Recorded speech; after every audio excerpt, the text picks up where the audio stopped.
Assalamualaikum warahmatullahi wabarakatuh. Perkenalkan, nama saya Nova Rais, mahasiswa semester 6 dari Prodi Bimbingan Konseling dengan nomor NPM 2021015643 dalam rangka memenuhi tugas akhir dari mata kuliah Praktek Laboratorium Konseling Perorangan. Di sini saya membuat sebuah video layanan individual dengan menggunakan pendekatan PCC atau pendekatan client center dengan topik pembahasan yaitu penurunan nilai belajar yang disebabkan oleh pengaruh teman rekan sebaya. Berikut ini adalah cuplikan dari pembuatan video yang sudah saya buat. Silakan menonton. Iya. Assalamualaikum. Waalaikumsalam. Silakan duduk dulu.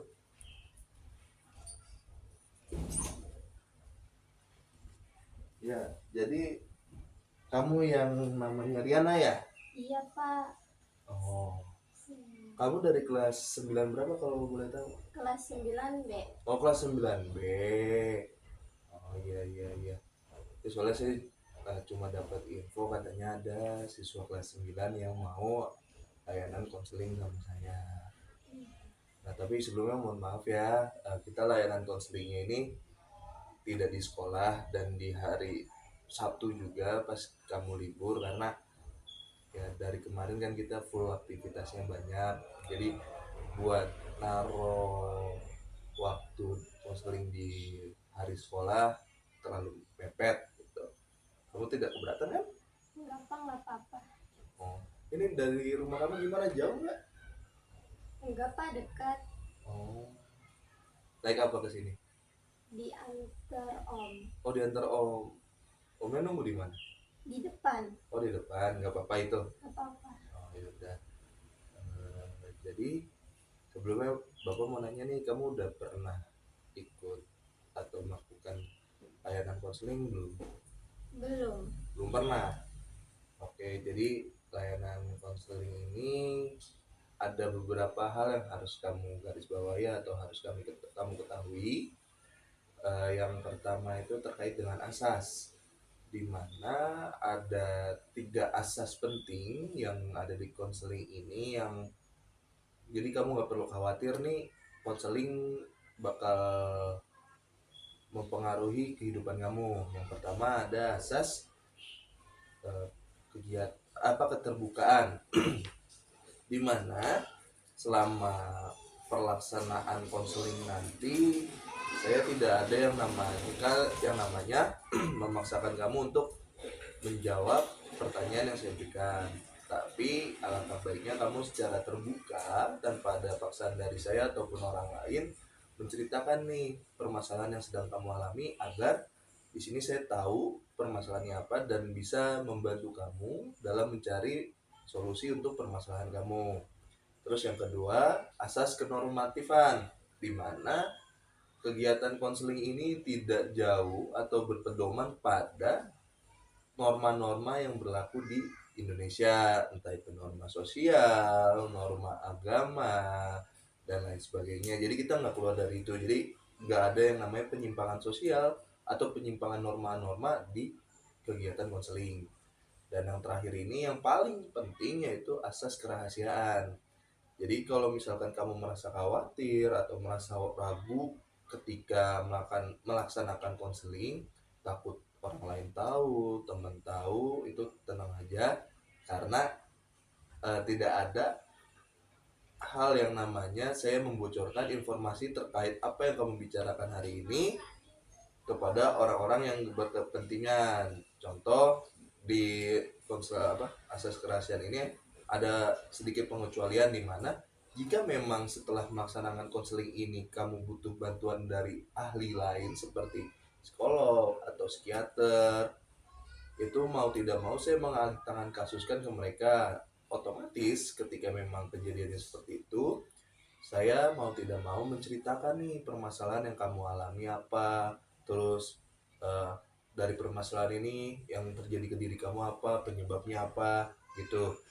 Dan juga saya akan memberitahukan informasi ke orang tua kamu, kerabat kamu, atau orang-orang yang sekiranya memang bisa membantu kamu dalam menangani permasalahan kamu untuk mengatasi permasalahan itu. Jadi ada sedikit pengecualian di asas kerahasiaan, tapi ada syarat ketentuannya. Jadi selagi tidak bersangkutan atau tidak memiliki kepentingan dalam permasalahan kamu, saya tidak akan membeberkan atau memberitahu permasalahan kamu.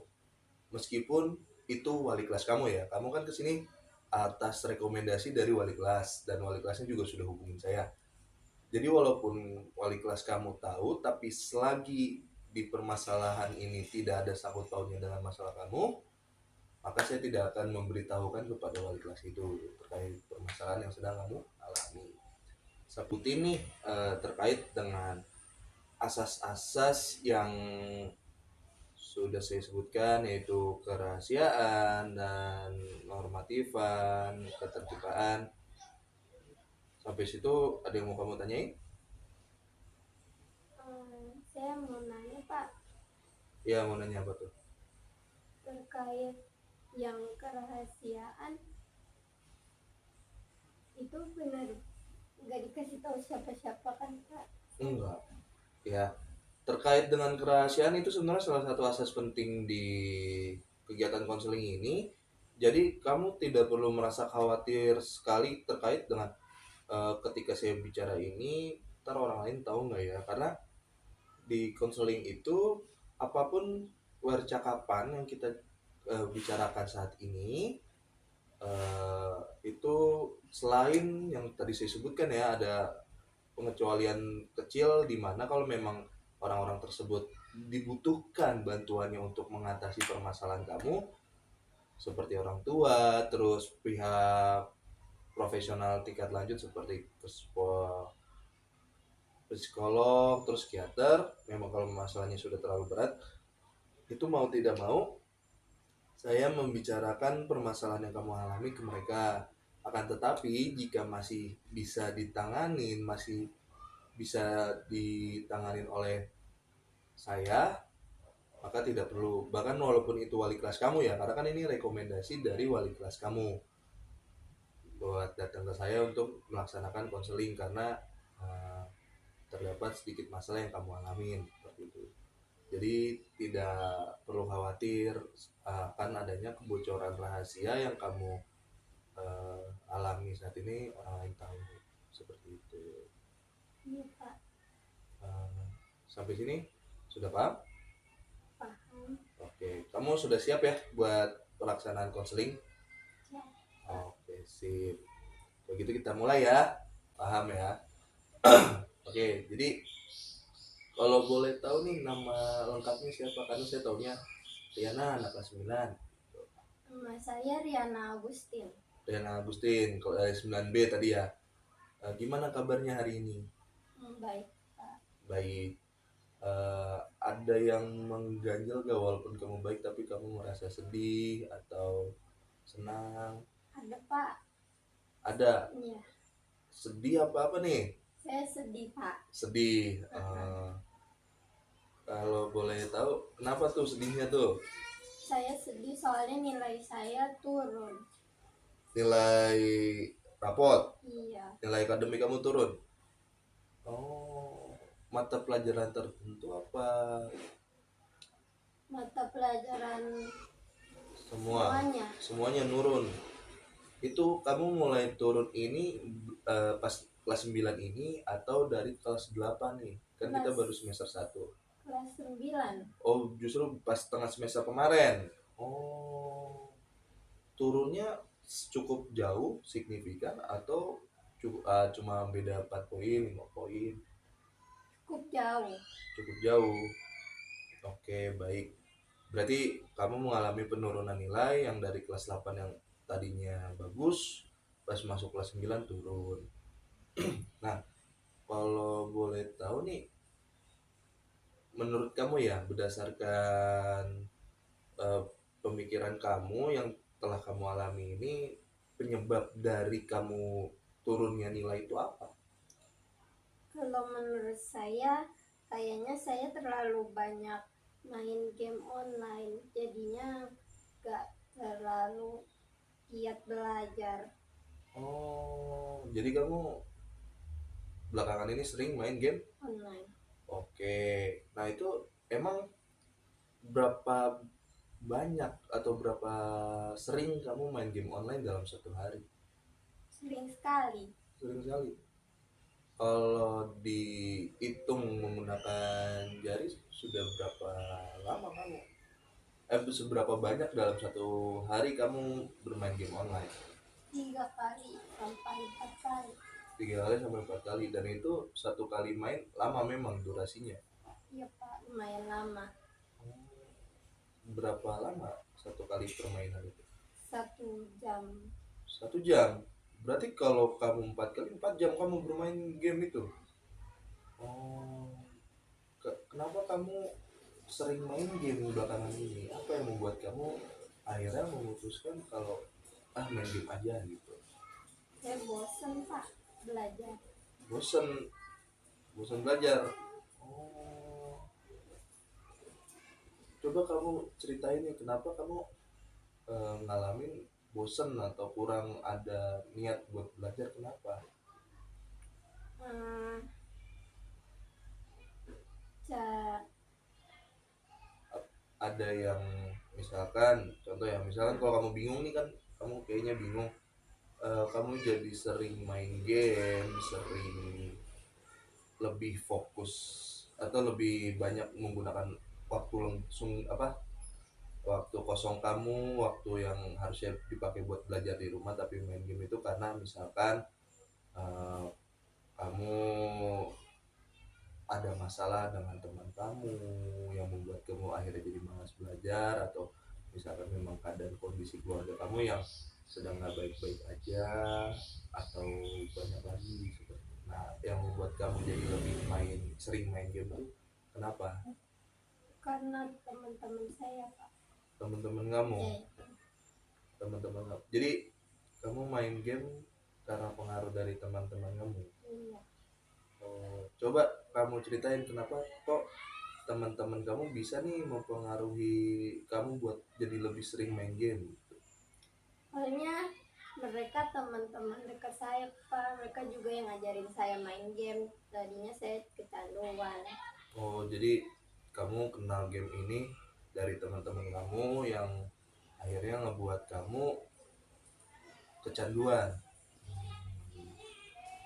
Tapi kamu pernah pernah menolak gak ajakan teman kamu untuk main game ini? Ya enggak deh, mau belajar aja, enggak deh, aku ada kegiatan apa seperti itu. Enggak. Enggak, kamu nggak ada penolakan gitu. Kenapa yang hal itu nggak kamu tolak itu? Kenapa, maksud saya, kenapa kamu tahu kan eh, kamu main game online ini jadi waktu belajar kamu berkurang, kenapa nggak kamu tolak aja ajakan mereka ketika bermain game online? Takutnya saya nggak ditemenin lagi Pak. Takut gak ditemenin lagi. Emang pernah kamu nolak permintaan teman kamu main game online terus akhirnya kayak diledekin, di pojok-pojokin segala macam? Kenapa waktu kelas 8? Oh, jadi waktu kelas 8. Mungkin coba kamu ceritain kronologinya, kejadian seperti itu terjadi tuh kayak gimana? Kok bisa sampai kamu karena menolak ajakan bermain game, akhirnya kamu malah di pojok-pojokan atau dibully? Jadi dulu waktu kelas 8 teman-teman saya pada main game semua. Dulunya saya juga main game. Cuman karena saya sadar itu ganggu waktu belajar, saya sering nolak. Terus mereka bilang saya cupu gara-gara nggak main game. Oh, jadi kamu udah nolak justru malah dikata-katain. Terus ada nggak eh, dulu nih, sebenarnya saya mau nanya lagi, dulu pas kamu kelas 8 ini, apa sih yang ketika kamu dikata-katain cupu itu yang kamu lakuin itu apa? Saya diemin aja. Kamu diemin aja? Iya. Tapi itu berapa lama kamu diemin kayak gitu? beberapa minggu, tapi akhirnya saya jadi dijauhin. Jadi dijauhin. Hmm, oke. Terus eh, sampai sekarang masih teman-teman kamu kalau misalkan kamu nggak ikut main game malah diledek-ledekin seperti itu? Iya Pak. Kamu pernah laporkan hal ini ke guru atau ke orang tua kamu? Enggak pernah. Kenapa alasannya kamu nggak mau melaporkan hal ini ke orang tua atau guru kamu? Saya takut. Takut? Mungkin coba kamu ceritain maksud kamu takut di sini tuh kenapa? Takut makin dijauhin kah atau makin dikatain kah? Iya, takut makin dijauhin. Makin takut dijauhin. Hmm, oke. Terus kalau kayak gitu kan berarti kamu karena takut dijauhin jadi yang nggak ngomong kayak gitu malah sekarang terikut atau terbawa-bawa. Hmm,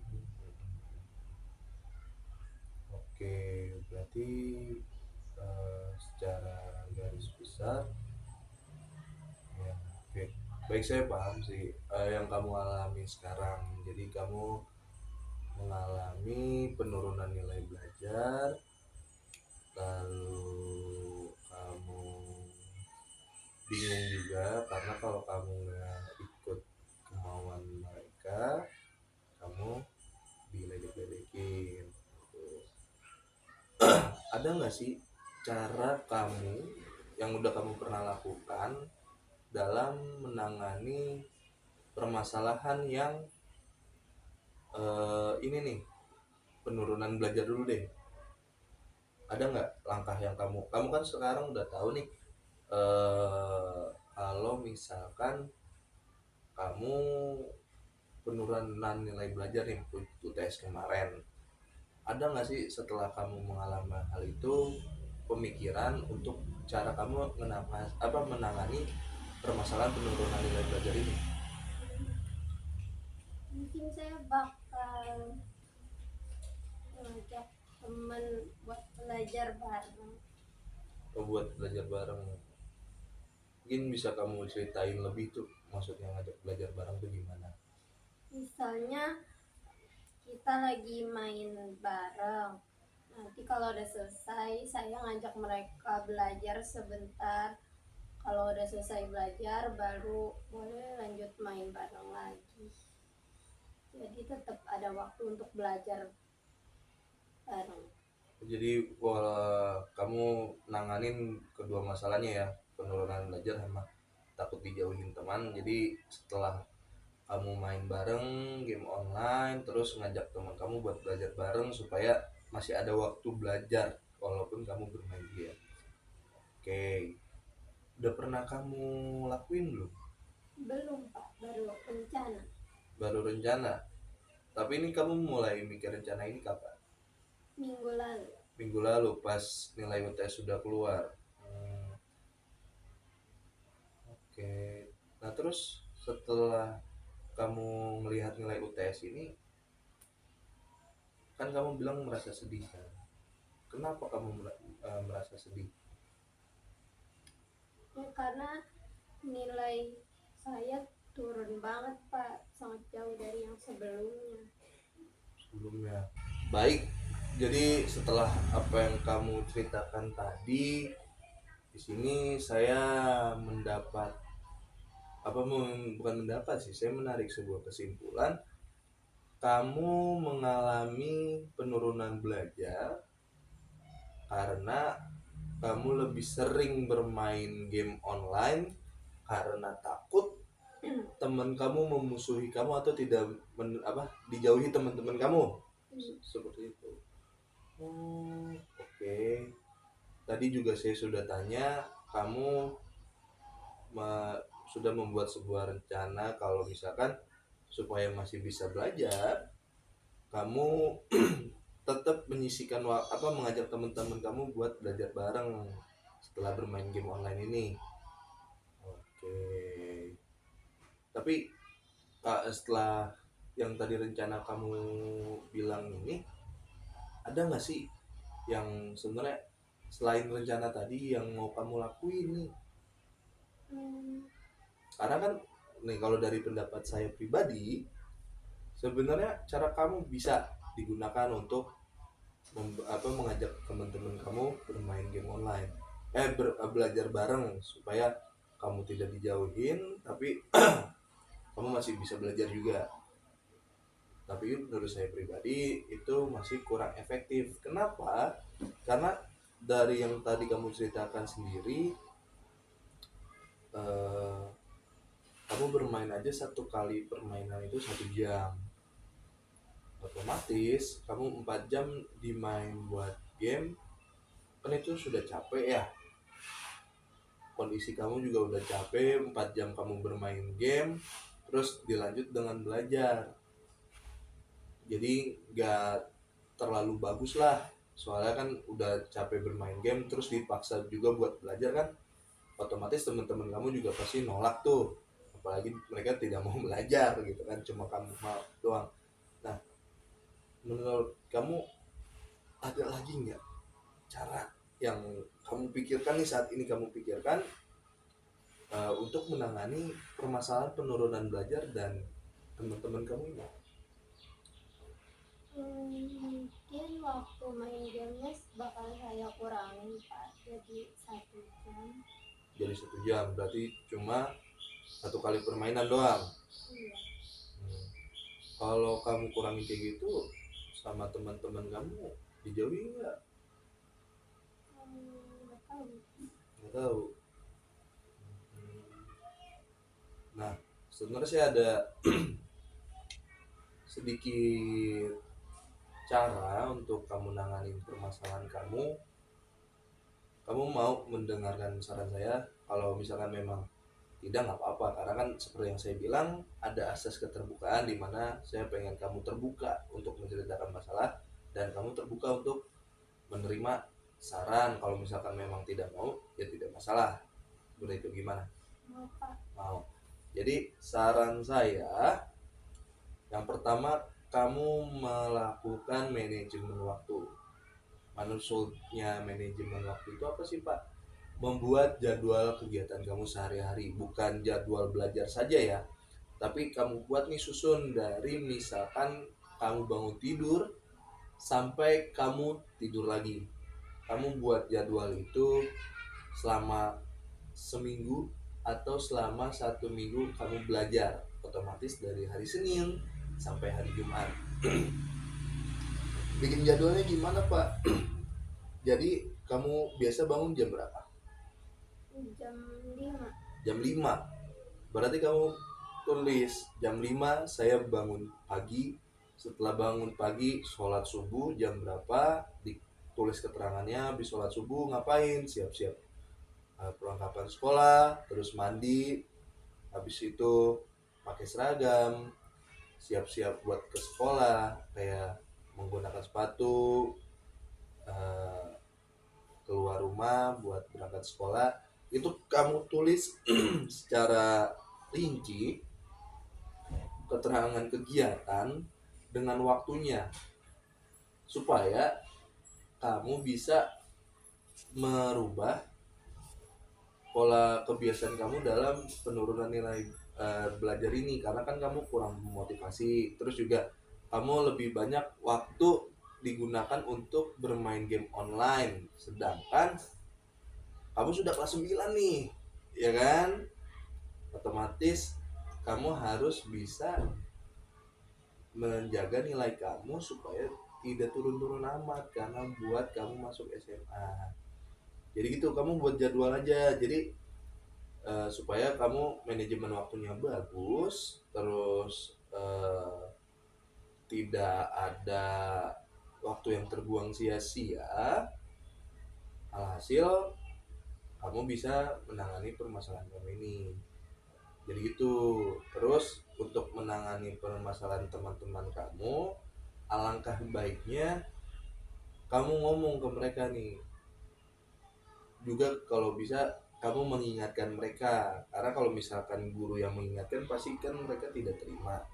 Jadi kamu nih sebagai temannya yang eh, tahu gimana seremnya kalau nilainya turun pas kelas 9, kamu kasih tahu ke mereka nih, bahaya tahu kita nilainya turun, bentar lagi kita mau lulus, ntar SMA-nya gimana. Kamu berikan pengertian ke mereka. Kalau misalkan setelah kamu memberikan pengertian mereka belum ada perubahan sama sekali dari mereka, kamu harus berani untuk ngomong ke guru. Kalau misalkan kamu takut ke wali kelas kamu, karena pasti ini kalau wali kelas tahu pasti ini Siriana yang ngasih tahu gitu, misalkan takut di makin dijauhin teman-teman kamu, ya nggak apa-apa, kamu ngomong ke saya, Pak, saya sudah melaksanakan saran dari bapak tapi teman-teman saya masih belum berubah gitu. Nggak apa-apa, cerita ke saya biar saya bisa langsung menangani anak-anaknya, karena mereka kan juga kasihan teman-teman kamu kalau misalkan mengalami penurunan nilai seperti itu. Paham? Paham, Pak.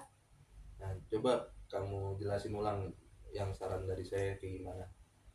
Hmm, jadi saya mencoba berani untuk ngasih pengertian ke teman-teman buat memperbaiki nilai, tidak terlalu sering main game online karena bentar lagi mau lulus.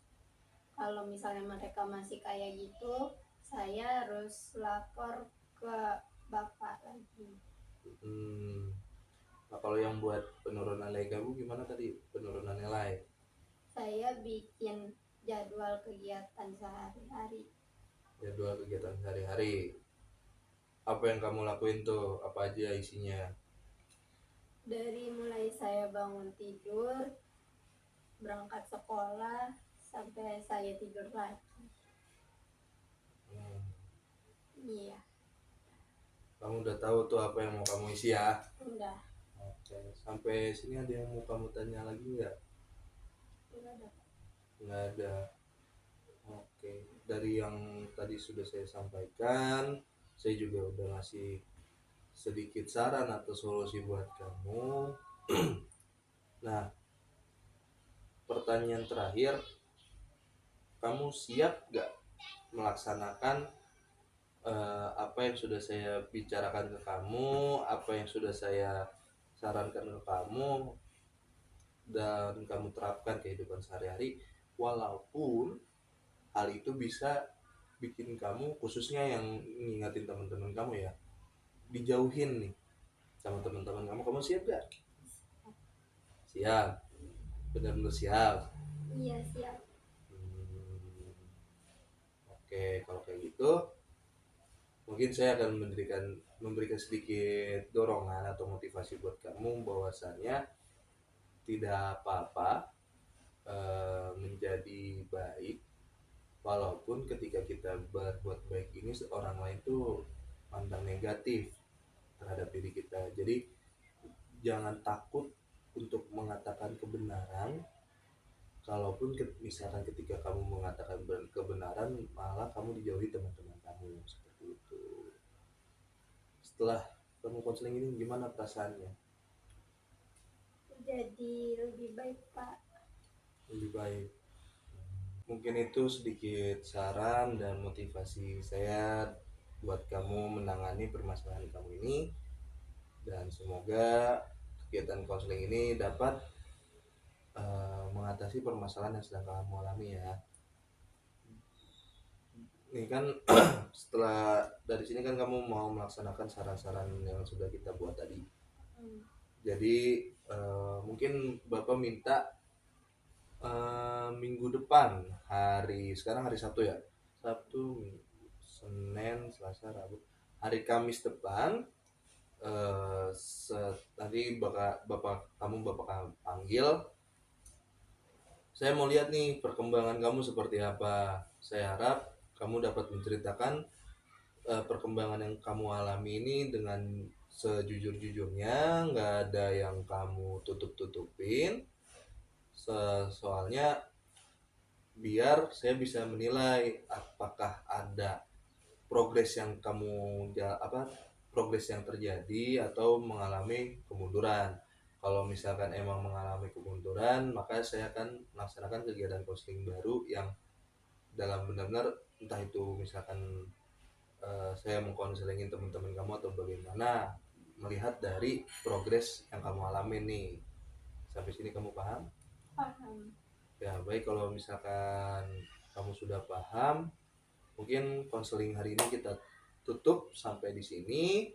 Bapak harap kamu dapat menangani permasalahan kamu dengan baik, terus kamu penurunan nilai kamu bisa teratasi, supaya kamu nanti SMA-nya gampang nyari sekolahan biar bisa melanjutkan pendidikan di sekolah negeri selanjutnya. Ya, amin, amin, amin. Dan Bapak mohon maaf kalau misalkan ada kata-kata yang kurang berkenan di hati kamu, kurang mengenakan lah bahasanya, mohon dimaafkan. Mungkin cukup sekian konseling kita hari ini, kurang lebihnya mohon maaf. Assalamualaikum warahmatullahi wabarakatuh. Ya, makasih Pak. Ya, terima kasih juga. Ini kamu mau langsung pulang? Iya. Oh ya udah, hati-hati ya. Iya Pak, terima Oke. kasih. Assalamualaikum. Waalaikumsalam.